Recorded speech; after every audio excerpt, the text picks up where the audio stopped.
नासिन मदई जी लघु ॻोठ गाहेजा में सखर लाड़काने रोड ते क़ाइम दरगाह मस्त अली शाह बुखारी जो 3 ॾींहनि वारो मेलो शुरू थी वियो आहे। उन हवाले सां रिपोर्ट कयो आहे अब्दुल हकीम सहतो।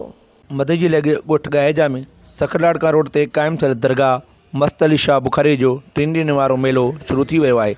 हिन दरगाह खे घड़ियाल वारी दरगाह पिणु सॾियो वेंदो आहे।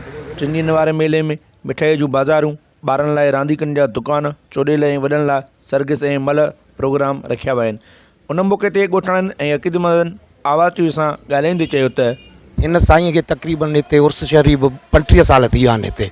ठीक है, जेकी घड़ियाल लॻियल आहिनि, घड़ियूं लॻियल आहिनि, वक़्तु टाइम सो जंहिंजी बि दिलि जी तमन्ना पूरी थींदी आहे उहो अची हिते पंहिंजी घड़ियाल या घड़ी हणी वेंदो आहे। साईं खे शौक़ु हूंदो पंहिंजो घड़ियालनि ऐं घड़ियुनि जो। तव्हां घड़ियाल जेके ॾिसी रहिया आहियो, साईं जॾहिं हालायात हूंदा न तो साईं ते कोई मदद खणी ईंदो, साईं मूंखे हीअ माना घुर्ज थिए, हीअ पूरी थिए, त उन जॾहिं उहा मदद पूरी थी वेंदी पोइ साईं जन चवंदा मूंखे घड़ियूं ॾियो। ठीकु आहे, पैसा कुझु बि न वठंदा। पोइ जॾहिं साईं विसाल थी विया उन खां पोइ जॾहिं बि माण्हू पंहिंजी उमेद खणी ईंदा आहिनि त पोइ उमेद पूरी थींदी, इहो घड़ियाल हणी वेंदा। पोइ असां औकाफ़ खातिरनि खां थोरो अर्ज़ु कंदासीं, उन्हनि जो को बि तावन न आहे। हीअ साईं जो तक़रीबन 30-40 साल थी विया आहिनि साईं जो मेलो लॻंदो आहे। गवर्नमेंट जो हिन में कोई बि तावन न आहे। असांजा दरगाह जा फ़क़ीर ॻोठ जा दोस्त 30-35 सालनि खां वठी इहे कंदा ईंदा आहिनि साईं मस्त अली शाह बादशाह जो मेलो।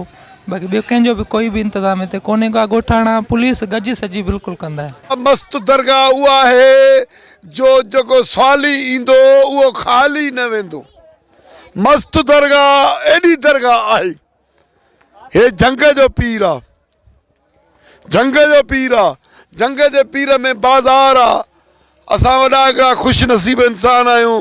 हे शाबस आहे वीचारनि मिठाई वारनि खे या मेले खे मल्हायो आहे। अक़ीदतमंदनि सिंध हुकूमत ऐं औकात खाते खे अपील कई त दरगाह मस्त अली यानी घड़ियाल वारी दरगाह जो मेलो सरकार जे तावण सां लॻायो वञे। रिपोर्ट अब्दुल हकीम सहतो, आवाज़ टीवी।